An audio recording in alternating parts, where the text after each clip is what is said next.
नमस्कार दोस्तों, हरे कृष्णा, राधे राधे। कैसे हैं आप सब लोग। माघ की महीना आने वाली है। कार्तिक महीने की तरह माघ महीने में भी स्नान, दान, पूजा पार्वण, जप तप आदि का बहुत ज़्यादा महत्व है। इस समय काफ़ी सारे नियम लिया जाता है और माघ के महीने में किया गया जप तप व्रत का फल काफ़ी ज़्यादा है। माघ के महीना पहले माध के नाम से जाना जाता था, जो कि कहीं ना कहीं भगवान श्री विष्णु नारायण का नाम माधव से जुड़े हुए हैं। हमारे श्री कृष्ण भगवान का इस समय पूजन की जाती है। तुलसी पूजन बहुत अच्छा और बहुत ही ज़्यादा पुण्य फलदायी माना जाता है।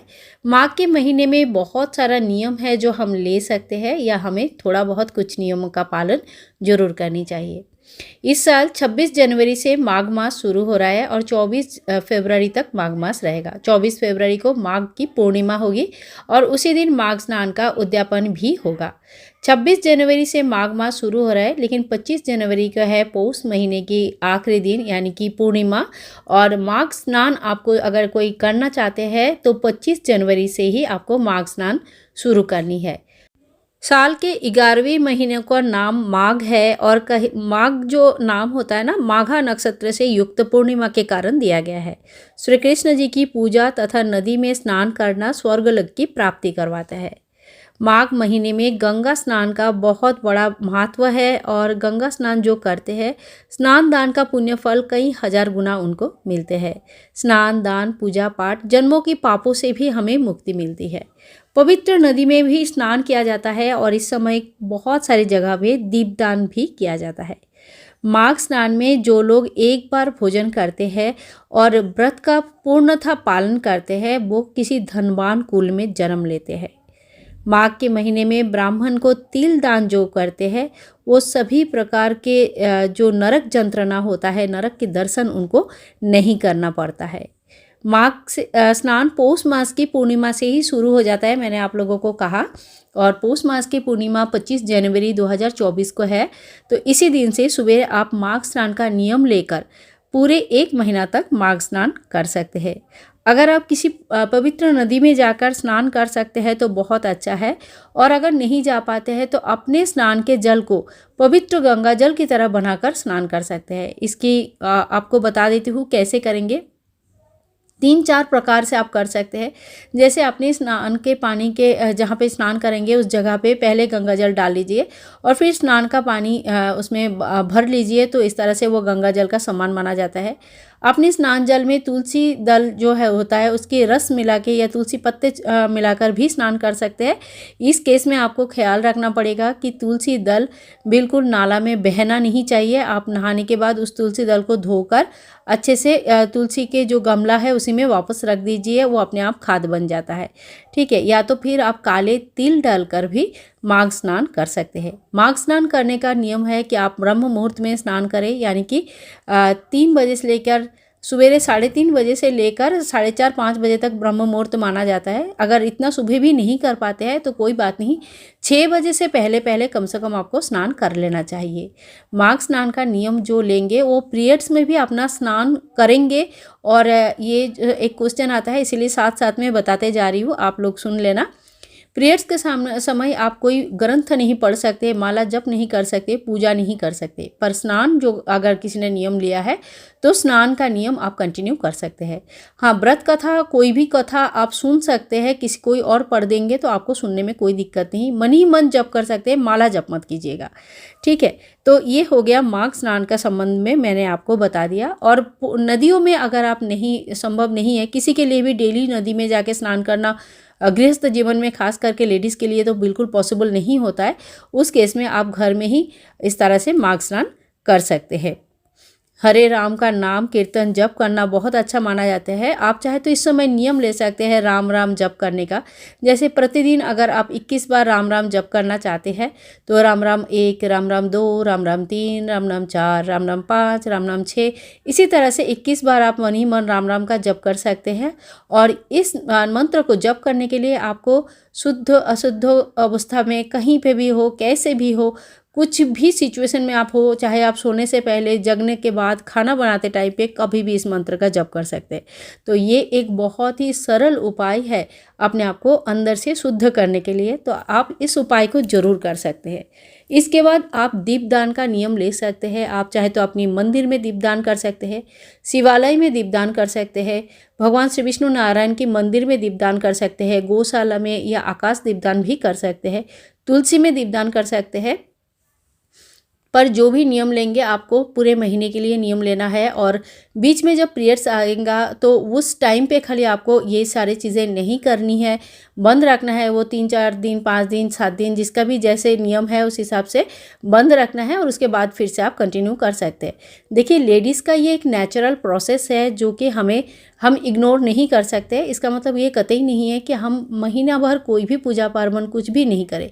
कुछ भी नहीं करने से अच्छा है कुछ तो पुण्य फल का प्राप्ति हो। जो चीज़ हमारे हाथ में नहीं है हम उसके लिए रोते गाते रहे कि उससे ओवरकम करके आगे बढ़ना चाहिए हमें।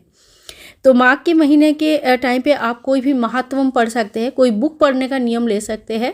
जैसे आप अगर रामायण पढ़ना चाहते हैं या कोई पुराण पढ़ना चाहते हैं, कोई गीता पढ़ना चाहते हैं, कोई भी सनातन धर्म संबंधित कोई भी बुक्स जो होते हैं, शिव पुराण हो चाहे कोई भी पुराण हो, पढ़ना चाहते हैं तो आप नियम से उस बुक को पढ़ें। और पढ़ने के बाद 1 महीने के अंदर अंदर ख़त्म करने मतलब पूरा कंप्लीट करना है। इस तरह से आपको पढ़ना है। और बुक पढ़ने का भी कुछ नियम होते हैं, जैसे आपने सुबह का या शाम का एक समय ठीक कर लीजिए। समय बार बार चेंज नहीं होना चाहिए। और जैसे एक चैप्टर पढ़ रहे हैं तो उसको कंप्लीट करना चाहिए, बीच में आधा अधूरा नहीं छोड़नी है। तो इन सब चीज़ों को आपको ध्यान रखना होगा। इस समय आपको हमेशा ही सूर्योदय से पहले उठना चाहिए और सूर्योदय से पहले उठ के स्नान आदि करके भगवान सूर्य नारायण को जल चढ़ाना चाहिए। भगवान सूर्यदेव को जल चढ़ाने से बहुत सारे पापों से मुक्ति तो मिलती है, साथ साथ में जो सुख शांति भी आती है घर में। जो क्या बोलते हैं, कभी कभी हमारा क्या होता है ना, हमने बहुत अच्छा काम तो करते हैं लेकिन हमें उतना मान सम्मान नहीं मिल पाती है, वो जगह पे पहुंच नहीं पाते हैं जहाँ पे हम लोग जाना चाहते हैं या उसके लिए बहुत मेहनत कर रहे हैं। लेकिन अगर आप लोग कुछ एक ऐसा सूर्य भगवान को जल देने का एक नियम ले लिया ना तो वो चीज़ें काफ़ी आसान हो जाता है। भगवान विष्णु के मधुसूदन रूप का इस समय पूजा किया जाता है। तो भगवान विष्णु जी की मधु नाम का एक राक्षस का वध किए थे, जब से उनका नाम मधुसूदन पड़ा है। यानी कि भगवान श्री विष्णु नारायण का जप आप इस समय पूजा जप जरूर करें। लड्डू गोपाल जी को माने डेली पूजन करने का एक नियम आप जरूर ले। माघ स्नान का नियम अपने साथ साथ अपने गोपाल जी के लिए भी ले सकते हैं। जैसे आप स्नान आदि करके आए और पूजा शुरू किया तो गोपाल जी को डेली स्नान कराना है। माघ स्नान सुबह सुबह सूर्योदय से पहले हल्की सी गर्म पानी कर लीजिए, क्योंकि इस समय ठंडा काफ़ी है, इस साल तो बहुत ठंडा है। तो इस तरह से गोपाल जी के लिए भी आप माघ स्नान का नियम ले सकते हैं। लड्डू का भोग बनाकर ब्राह्मणों को दान करना बहुत अच्छा माना जाता है। इस समय तिल और गुड़ का भी बहुत महत्व है। तो आप चाहे तो तिल और गुड़ का 1 किलो या 365 लड्डू बना लीजिए, 1 किलो लड्डू बना लीजिए, जैसे भी आपका सामर्थ्य। और किसी भी मंदिर में आप दान कर सकते हैं, किसी ब्राह्मण को आप दान कर सकते हैं। भगवान श्री कृष्ण को अगर आप काले तिल चढ़ाते हैं तो शनि की जो कुदृष्टि से आपको मुक्ति मिल जाती है। यानी कि शनि की अगर कोई दोष रहता है तो उस दोष से मुक्ति मिल जाती है।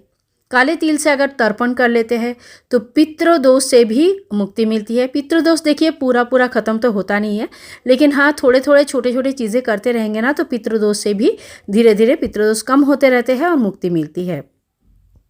इस समय धनिया, मिश्री, मूली वगैरह बिल्कुल भी नहीं खाना है। ठीक है, मूली खाना इस समय माना जाता है मांस खाने के बराबर। इसीलिए जो भी माघ का नियम लेंगे वो लोग धनिया नहीं खाएंगे, मूली नहीं खाएंगे, इस बात का ध्यान रखिए। खिचड़ी खाना बहुत अच्छा माना जाता है। खिचड़ी की भोग बनाकर आप ठाकुर जी को भोग लगा सकते हैं, अपना खिचड़ी खा सकते हैं, किसी को दान में दे सकते हैं। खिचड़ी जब भी आप बनाएंगे या दान करेंगे साथ में घी देना बिल्कुल भी ना भूले। तो घी की खिचड़ी बनाएं घर पर और जब दान करेंगे तो घी साथ में जरूर दान करें। बहुत अच्छा, बहुत लाभदायक माना जाता है। इसके अलावा देखिए रोज़ हवन करने का भी नियम बहुत लोग लेते हैं। तो आप चाहे तो सुबह या शाम जब भी आपके टाइम मिलेगा तो आप चाहे तो डेली लक्ष्मी जी के हवन कर सकते हैं, भगवान श्री विष्णु जी की हवन कर सकते हैं, या आपके आराध्य देवी देवता जो भी है उनके नाम पे हवन कर सकते हैं।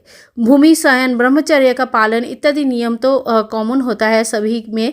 और इन सब चीज़ों का अगर पूरी फॉलो नहीं भी कर पाते हैं तो देखिए सांसारिक जीवन है, गृहस्थ जीवन है, हमेशा हम साधु सन्यासियों को तरह तो नहीं रह पाते ना, क्योंकि हर किसी का जीवन शैली अलग अलग होता है। लेकिन हाँ, इन सभी नियमों में जो मैंने बताया है इसमें से एक दो नियम भी अगर आप लोगों ने ले लिया तो भी वो आपको कहीं ना कहीं अच्छा फल ही दे के जाएगा, इतना मेरा विश्वास है।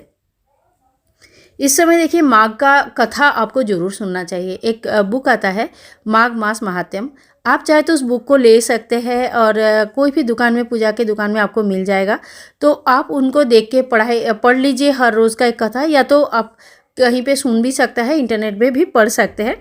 मैंने भी माघ मास का कथा का वीडियोस ऑलरेडी अपलोड करके रखा है पिछले साल, और चाहे तो उनके लिंक्स जो है ना मैं इस वीडियो के नीचे दे दूँगी, आप वहाँ पे भी कथा सुन सकते हैं। इस महीने में बहुत सारा इम्पोर्टेंट त्यौहार आते हैं, जैसे सबसे पहले सकट चौथ आता है, गणेश भगवान का पूजा होता है, सटतिला एकादशी आती है। सटतिला एकादशी में 6 प्रकार से तिल का व्यवहार किया जाता है। तिल स्नान, तिल दान, तिल का हवन, तिल खाना, तिल दान करना, बांटना इत्यादि बहुत सारा नियम रहता है। तो ये भी एक बहुत बड़ा प्रोग्राम त्यौहार है हमारा। इसके बाद आता है मौनी अमावस्या। मौनी अमावस्या हमेशा ही बहुत ही ज़्यादा इम्पॉर्टेंट है हिंदू रिलीजियन में, आपको पता है। मौन रहकर स्नान दान का विशेष महत्व होता है। त्रिवेणी या गंगा घाट में, तट में जाके स्नान करना बहुत अच्छा रहता है। तिल के लड्डू बनाकर दान करना, खाना इस समय बहुत अच्छा माना जाता है। वस्त्र, आंवला, तेल इत्यादि दान किया जाता है। इसके बाद आता है विद्या बुद्धि की, ज्ञान की देवी भगवान माँ सरस्वती की बसंत पंचमी। तो बसंत पंचमी के दिन माँ सरस्वती की आराधना किया जाता है। और छोटे बच्चे अगर घर पर है, आपका पढ़ाई कर रहे ऐसे बच्चे हैं, या फिर गाना सीख रहे, म्यूज़िक से जुड़े हुए बच्चे हैं, तो उनको ज़रूर पूजा इस समय करनी चाहिए, ताकि उनको जो ना जिसमें भी वो साधना कर रहे हैं उस साधना को आगे ले जा पाए। इसके बाद देखिए आते हैं रथ सप्तमी या अचला सप्तमी, जिसमें श्री कृष्ण भगवान ने युधिष्ठिर को बताए थे कि स्नान दान, सूर्य पूजा इत्यादि करने से व्यक्ति को वैकुंठ धाम की प्राप्ति होती है। इसके बाद आता है भीमा अष्टमी, जिसमें भीष्म अष्टमी, जिसमें भगवान भीष्म पितामह प्राण त्याग किए थे। इस समय भी कहा जाता है कि जो भी व्यक्ति स्नान दान करते हैं, कृष्ण पूजा करते हैं, उनको सभी पापों से मुक्ति मिलती है।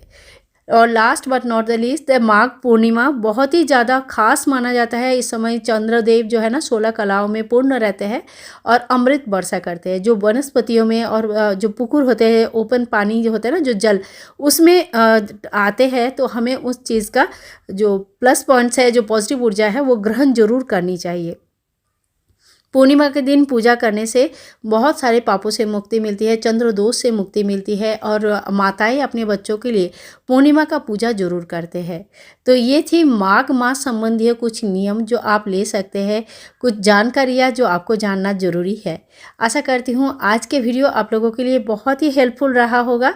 माघ के महीने के कुछ भी नियम आप ले रहे हैं तो मुझे कमेंट करके ज़रूर बताना।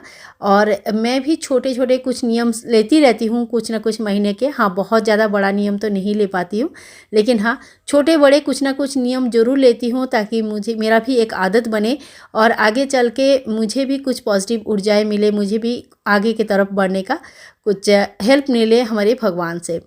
तो हमारे भगवान को देखिए ऐसा नहीं है कि खाली हम लोगों ने जब हमें बुरा टाइम आया तो हमने भगवान का याद कर लिया, हे भगवान हमें बचा लो, और बाकी टाइम हमें भूल गए। तो ऐसी चीज़ें नहीं होनी चाहिए। आपको बुरे टाइम आपके पास आता ही नहीं है, या जब भी आते हैं भगवान आपके साथ में रहते हैं। ये तभी हो सकता है जब आप हमेशा भगवान के साथ में रहते हो। तो आज के वीडियो पसंद आई तो please like share and comment, channel को सब्सक्राइब करके रखें। मिलते हैं नेक्स्ट वीडियो में, तब तक के लिए हरे कृष्णा, राधे राधे।